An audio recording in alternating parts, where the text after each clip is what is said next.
Heidi, hi campers, how art thou this fair evening, or early evening, or late afternoon, whatever you want to call it. Good evening, good evening, good day, good day. G'day, cobbers.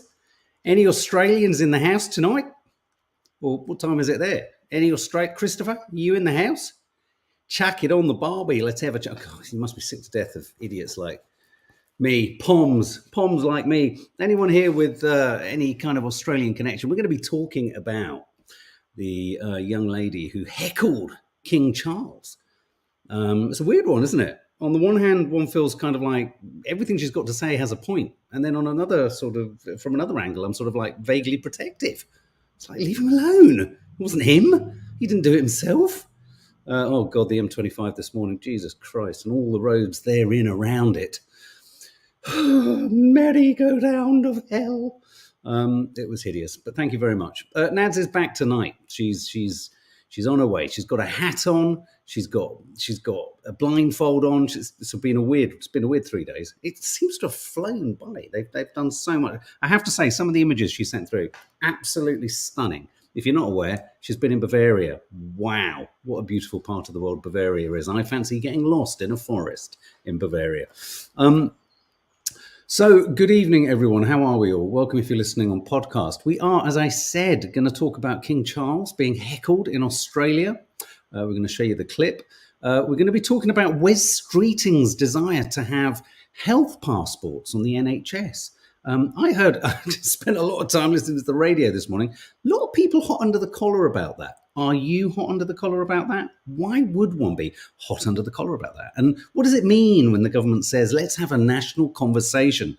It makes my toes curl when you hear MPs and senators and sort of politicians saying, yeah, we just want to start a national conversation. No, you don't.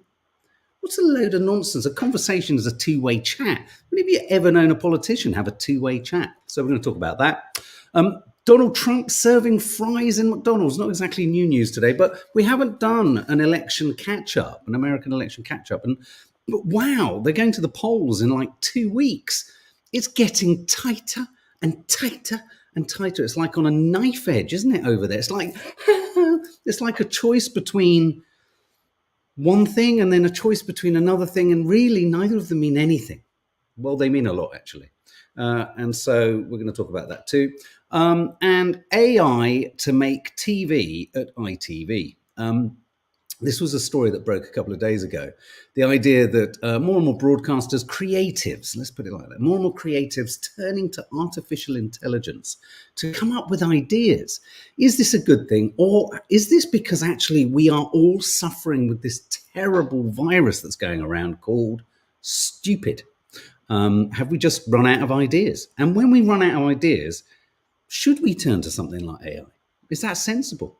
But maybe if you can turn to AI for cures, potentially, for all sorts of diseases, maybe we can turn to AI for a cure to our lack of imagination. So we're going to talk about that. There was something else I wanted to talk about. Oh, yes, airport hugs. And also, I'm very briefly going to mention how, guess what? Israel hasn't changed anything. Israel's still doing the same thing as it was for the last however many years. But anyway, let's start with this. Let's start with a clip, shall we? Hey, Emma Does Live. Hi, MeTube. Yeah, we'll get onto the passport and everything. So that's your there's your menu, team. There's your menu. Here's my coffee. Friendship hack. A card. I'll send a card to the first person who knows from what film this quote is from. Ching, ching. I'll send a card and I'll send a Popcorn Junkies sticker. There you go. I'm looking. I'm keeping an eye on it. And if you're listening on podcast, that's a nightmare because you don't know what I'm pointing at. Oh, Sarah D's having a Big Mac. Why did you say that? Everyone around me had Big Macs at some point this weekend, and I navigated an uneven path through it all. I didn't have one. I wanted one. Good guess, MeTube, but not quite right. Kind of in the right-ish kind of area, though. And funnily enough, all Jurassic Park? No, Lily Rose Brown. It isn't. For those of you listening, I have a cap that says friendship has evolved. Zoe, likewise. Who brought Big Mac into the room? Oh, Is it a quote from Dawny Harvey? I love the way you mine that seam. Is that the right phrase? Do you mine a seam? I think you do. Forrest Gump? No. Oh my God! None of you are going to get it. What did Dawny say though? Dawny said Greece. Greece is the Nicola Lee has won a card. Right, Nicola, I want you to be honest with us. Did you pump the quote into Google and come up with the answer? Come on, be honest. Be honest. Don't mind. Don't mind. But if you did, Ali P is going to get the card. No, I'm joking. Well done. Well done. Cheers. Well done, Cheem. Never see Zoe. You've never seen Megan. You've got to see it. We're thinking of restarting up the kind of what we started on Popcorn Junkies Instagram. We're going to start doing it again on the channel where we have a kind of weekly rushes get together. It works so nicely with the Joker live chat that we should do it once a week where we kind of go, hey, come on, let's chat about films. And we can do what we used to do on the weekly rushes where we do an exhaustive burst of stories. We'll do 2 or 3 stories. And Nicola Lee, my daughter knew.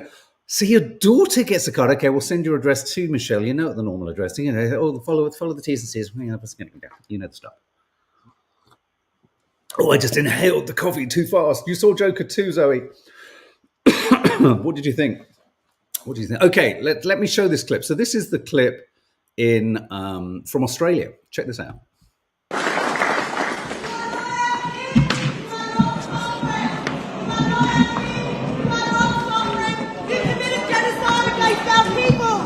Give us our land back. Give us what you stole from us. Our bones, our skulls, our babies, our people. You destroyed our land. Give us a genocide. This is not your land. This is not your land. You are not my kids. You are not our kids. We'll continue to resist the colony until we have a peacemaking treaty where we can celebrate this country together. We don't need a king from another country to dictate to us what we do here. Okay, I'm going to say something a little bit contentious now because I think I'm right in thinking, I think she's speaking on behalf of, and I think she's come from she represents, I think in part, I'm not entirely sure of her exact ethnicity, but I think she has an incredibly, yes, she is described as an indigenous senator. So, this is a historic thing. So one can't make light at all of what has happened to the indigenous people of Australia. It's hideous. It was horrific. I think the country, and I mean, again, I'm not au fait with it. Any of Australian followers here would know. I think Australia is going through that process that I think America has tried to go through. You could argue Britain's trying to go through it, though Keir Starmer said today there will be no reparations. I mean, I suppose the danger and the difficulty with the reparations is where does it start and where does it end? Rhys Roberts, Aborigines and Indigenous people are really down bad in Australia. And she talks actually elsewhere. Someone said she was an attention seeker. So there's 2 different parts to this story, I think. There's the absolutely correct correction, recognition, acknowledgement, sort of commemorating or potentially, reparation paying, acknowledging of a colonial past that was horrific for the Indigenous people of Australia. But then I think there's also a different aspect to this, which is he necessarily the right target? Because I don't think, correct me if I'm wrong. If you're an Australian, I don't really believe that any Australian thinks really that King Charles is their king. I mean, I know he's the head of state. He's a figurehead, isn't he? He's the sovereign in sovereign, like on a sovereign, but he's not really kind of calling the shots. He's not really controlling it, is he, as a colony? Does Australia feel like a colony? I mean, I suppose it would help if there was anyone from Australia, but I mean, my sense of it, yes, she was addressing the state. I personally, it's the kind of thing that I imagine King Charles would actually be quite sympathetic to. So then there's the question of, was it right to say it? It's certainly right to talk about it. In the way that she did talk about it, did she end up doing a disservice to the message she was presenting? And in that sense, a little bit like, like, for example, I'm trying to use a different equivalence here. Just Stop Oil. I entirely support their mission statement, but I think they sometimes make decisions that end up shooting themselves in the foot. Or was this an opportunity because it's hit the papers? We're talking about it. Everyone's talking about everything.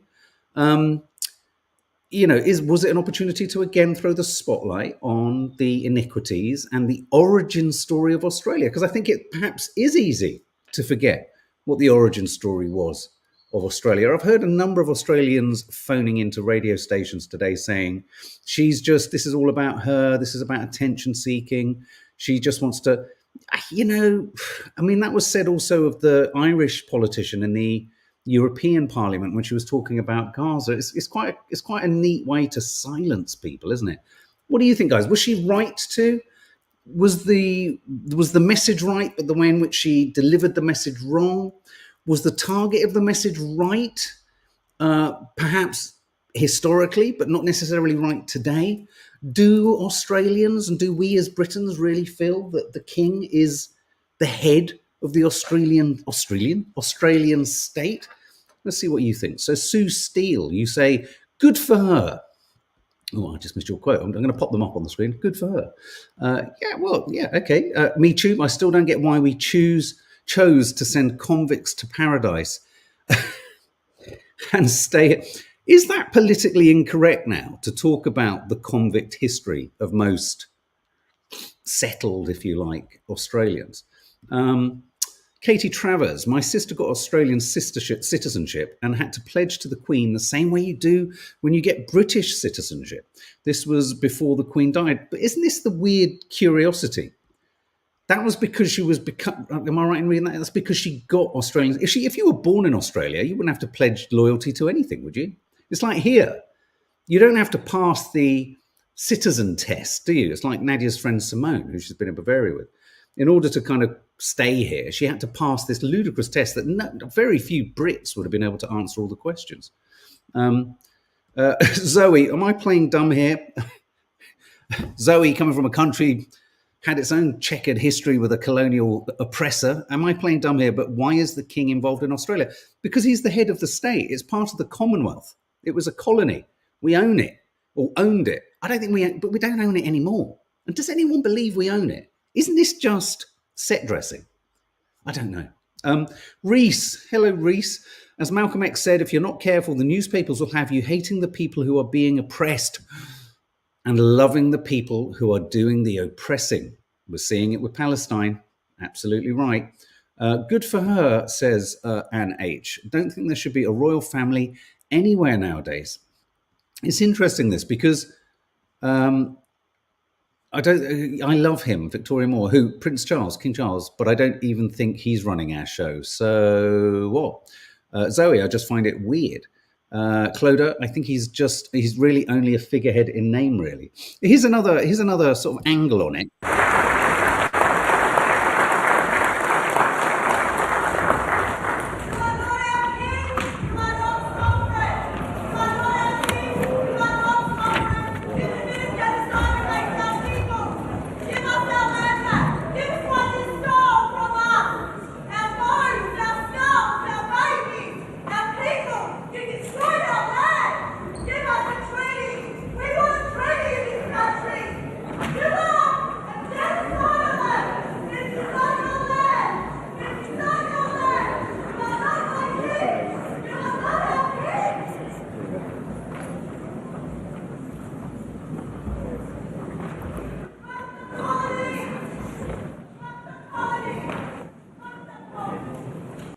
If you can't hear her on podcasts, she went out of the room. She was, fuck the colony, I mean, you know what? If I'm being really honest, I suppose the whole kind of drama, as Reese has pointed out, the whole drama has made one go, it's easy to forget.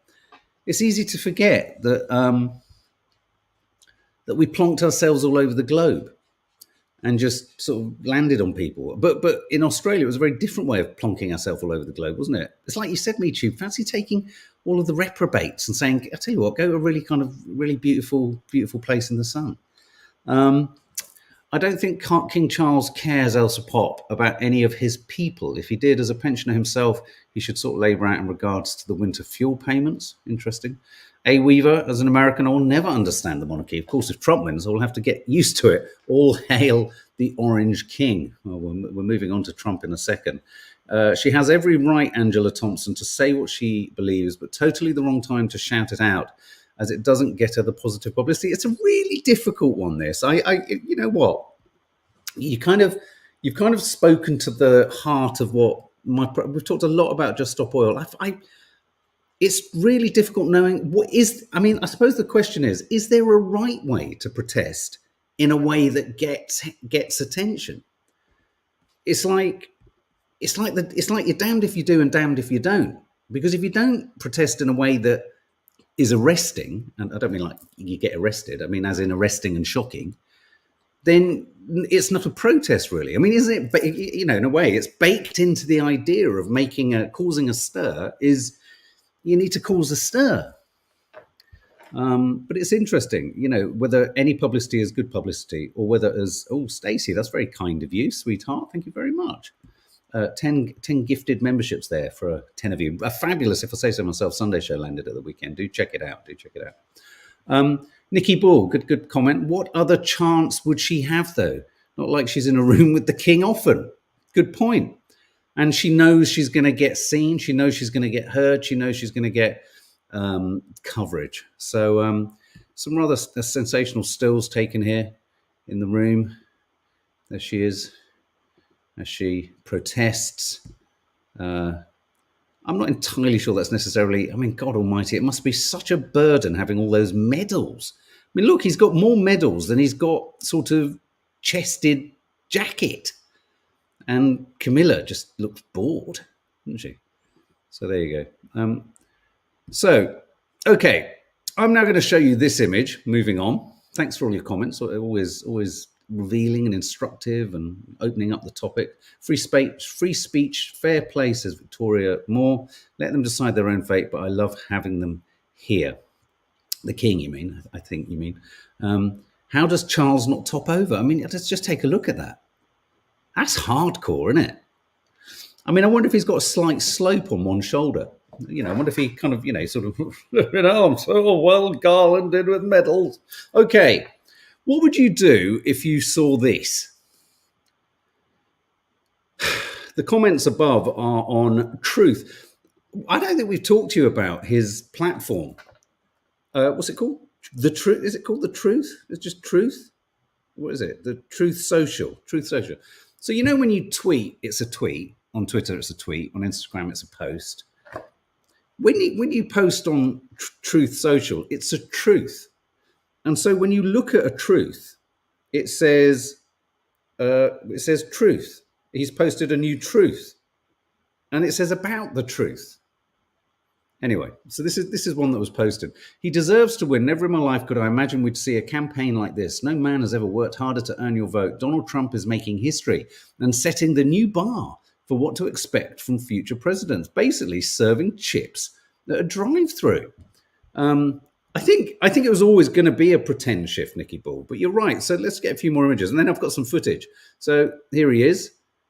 He's the guy on the right. It's like, yeah, who is this? Who is this Chancer?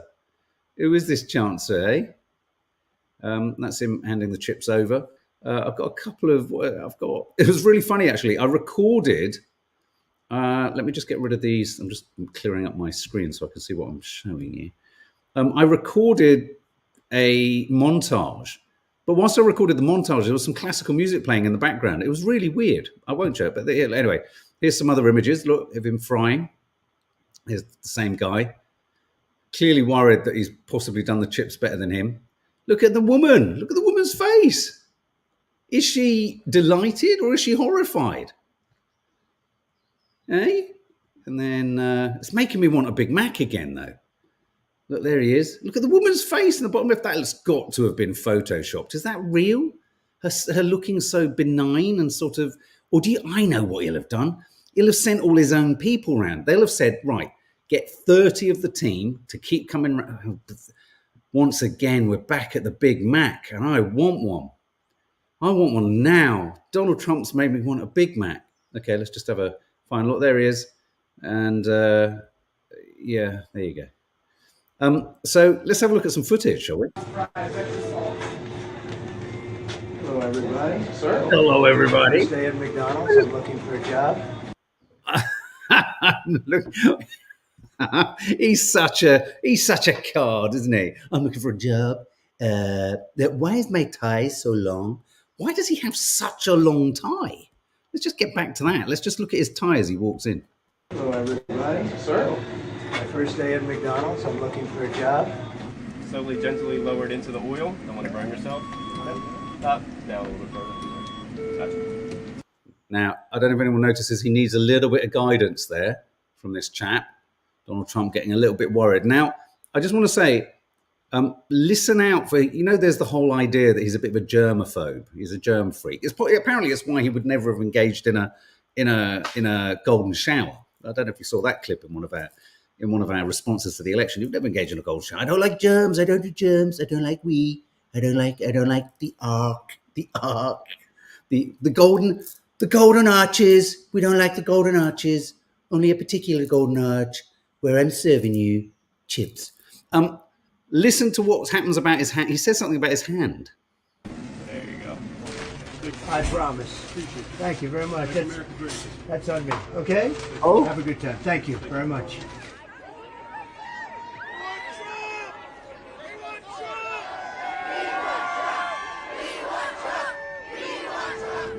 Keep it tight. We got the salt on it. He struggles here. See? Never touches the human hand. Never touches the human hand. Never touches the human hand. What other hand could it touch? Never touches the human hand. What kind of a weird comment is that? Hang on. Never touches the human hand. What? Never touches the human hand. Does it touch a dog's paw? Never touches the human's hand. Anyway, but look, he really struggles with that, doesn't he? It's difficult. And then watch which way round he fills the next. Never touches the human hand. Very good. Nice and full. Thank you. Look, he's got it back to front.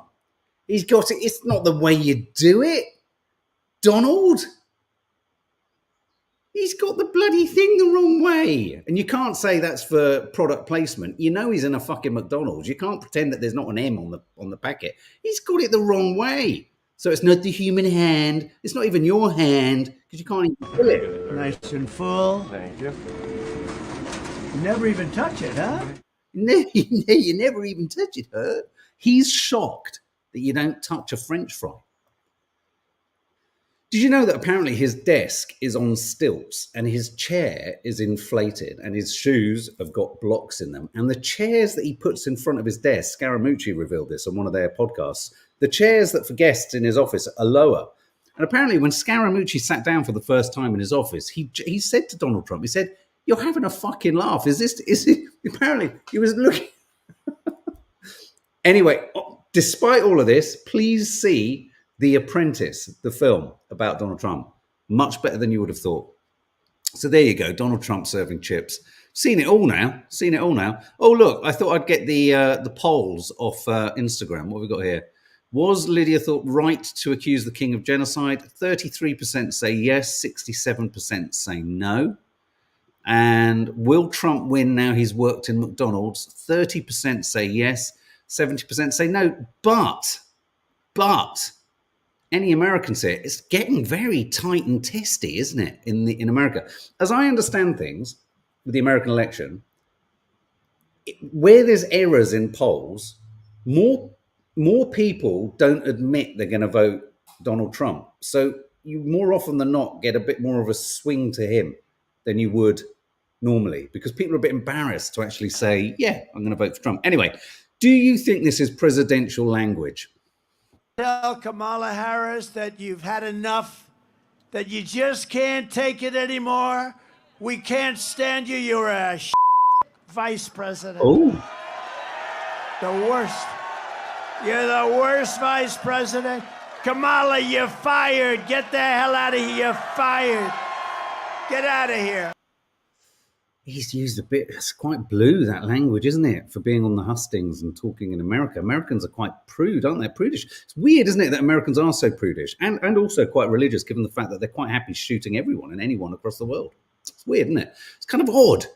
It's odd. It's that sort of contradiction between gun-toting Wild West cowboy action and don't say the shit word. I don't know how it's staying so tight, but I do tell you one thing that's very frustrating is where is she? Where is she? I mean, we have got us in America. I mean, is she doing good things? It's going to come down to the swing states, absolutely. But looking at the New York Times today has, I think, there are about 6 or 7, aren't there, swing states? I think 4 of them or 5 of them are a dead heat. A dead heat. How has he done it? How has he done it? She's had $1 billion to spend. I mean, maybe she's going to spend it all in the next 2 weeks. Where's the October surprise? That's what I want to know. Okay, so let me just do a little bit of housekeeping up here. Yeah, we've done that. We've done that. And we've done that. And we've got rid of him. Let's get rid of that. So just quickly, I want to talk about briefly the NHS patient passports. This is the Labour Party wanting to have a national conversation. That's nice of you. Okay. A national conversation about the NHS. Who thinks the NHS... let's not attach it to migration, immigration. Who thinks the NHS will be here in another 10 or 20 years? Do we think that an ever sort of aging population, well, it's not actually increasing. Do you think when an aging population is, so you couldn't fund it forever? Who thinks the NHS is going to be? So anyway, so Labour are trying to come up with some ideas to kind of rejuvenate the NHS. One that keeps being suggested, but they keep saying no to, is fining people for missing an appointment, or certainly a hospital appointment. And quite a compelling parallel or example is, these days now, when you book in a restaurant ahead of time, not at McDonald's, because I want a McDonald's, you have to confirm your booking like 24 hours before. And if you miss it, they'll charge something, they'll make a charge.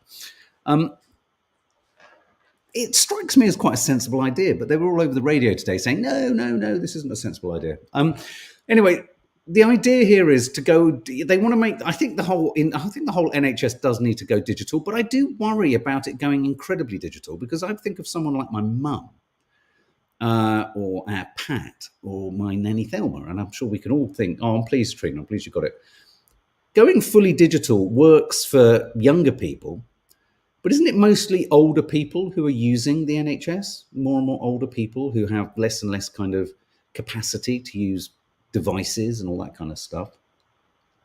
So anyway, that's one of the other suggestions. But one of the others is the idea of a sort of patient passport, so that when you log into your NHS app, your entire medical history is in there.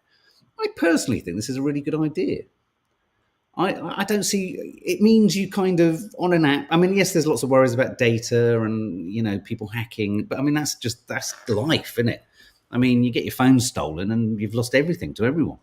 Data, yeah. So, people are selling data left, right and center. So I think the idea of being able to because if you move or if you go and use a different doctor, it's that age-old kind of archaic thing of, oh, hang on, we've got to phone your old doctor. We've got to get loads of bits of paper sent over. And then you end up sitting there thinking, what? You've got a bit of paper that talks about when I had an asthma attack when I was 6 because a cat scratched me. But you don't know about the fact that I felt suicidal back in 19 whatever due to my bipolar. Jules, mine is on the app already. I think it's a great idea. I think it streamlines the industry. And so I don't have a worry with this with older users of the NHS because this is kind of just convenience, isn't it? Because most people aren't in possession of their medical history. I think it's quite nice for us to be able to see our medical history. I have got my GP on an app, says Steph Schultz. Moving GPs is such a pain at the moment. Yeah, I don't mean the NHS is one of the most attacked databases, but that's partly because they're using such old tech. Now, my worry with this, when I heard old Neil Kinnock's son talking all about this, it's Stephen Kinnock, as he was sort of talking about, well, we're going to modernise, it's all going to be, and I thought, fucking hell, hang on a minute.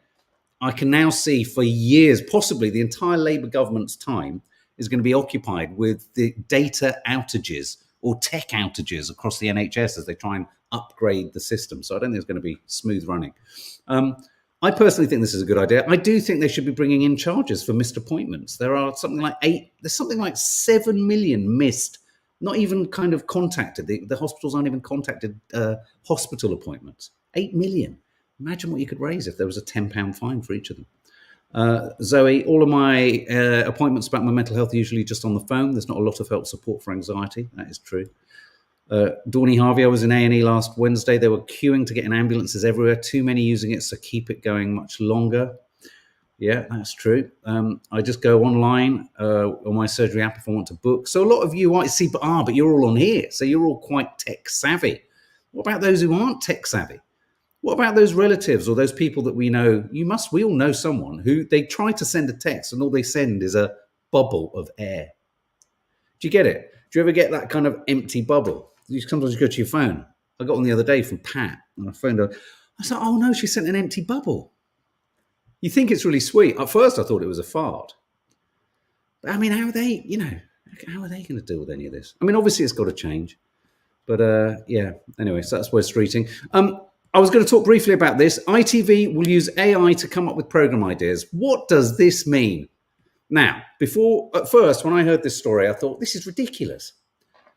We can't come up with ideas. But then I had a long chat with Paddy, who does robotic engineering. And I can see where AI would be, artificial intelligence could be really useful.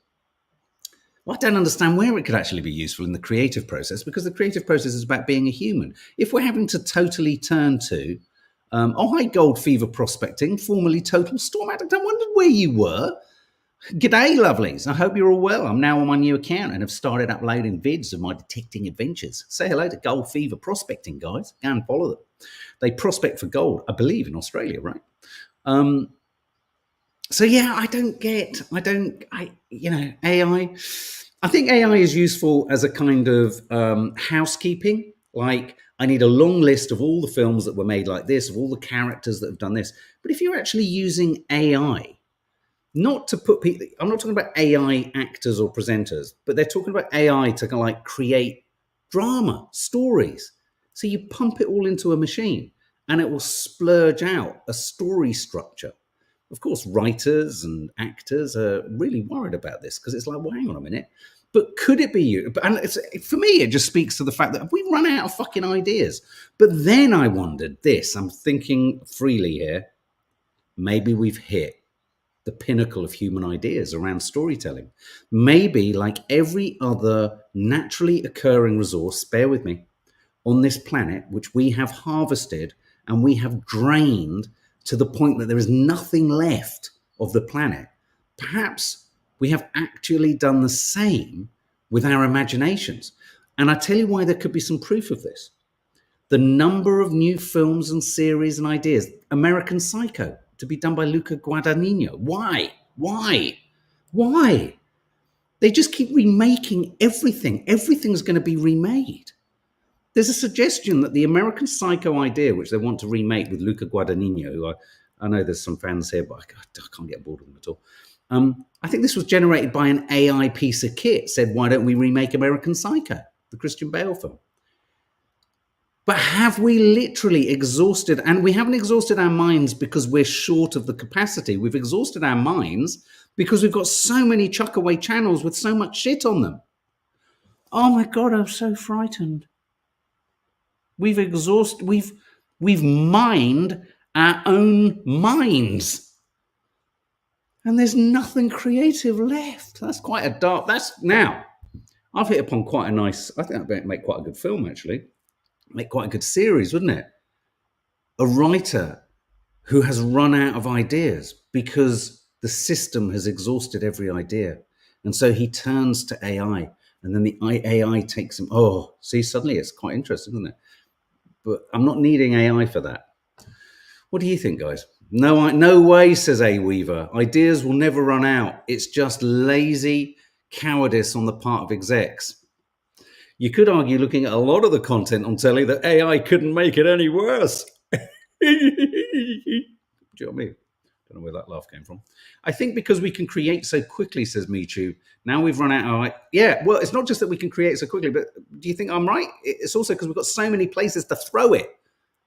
And because everyone's risk averse, a good idea or a good thought or a good creative concept sometimes needs to evolve. But the problem is, because we're at such a market-driven sort of, life, if it doesn't ignite within a nanosecond, it's over. And you know, some of the best series, best ideas, best films, best comedies, you know, they need time to bed in. There needs to be space given to experimentation. That's why, even if I don't like a film, like The Substance was batshit crazy, we've got to champion any filmmaker or program maker or creator that breaks the rules and does something different. It might not be good. It might not touch you. You might think, what the fuck is the point of that? I think Joker 2 sits in that. Fuck me. It was a very expensive experiment, but it was an experiment. And I think it's important that they keep doing it, because only an experiment, we are feeling like we've got no more ideas and we need AI because we are so risk averse with ideas. Whereas if we became less risk averse, we wouldn't need AI. Do you get me? I've had so many ideas. I'm going to go and write them all down right now. Anyway, there you go, guys. See you tomorrow, and hopefully Nads will be here, though I've seen already her flight is delayed. So see you then. I was about to say I'll see you in half an hour, but I won't, because I'm about to do a Zoom with a therapist to fix this. Anyway, have a lovely day, guys. Thank you as ever for all of your comments and all of your thoughts and all of your perspectives and ideas. It's what makes this whole thing so enjoyable. Anyway.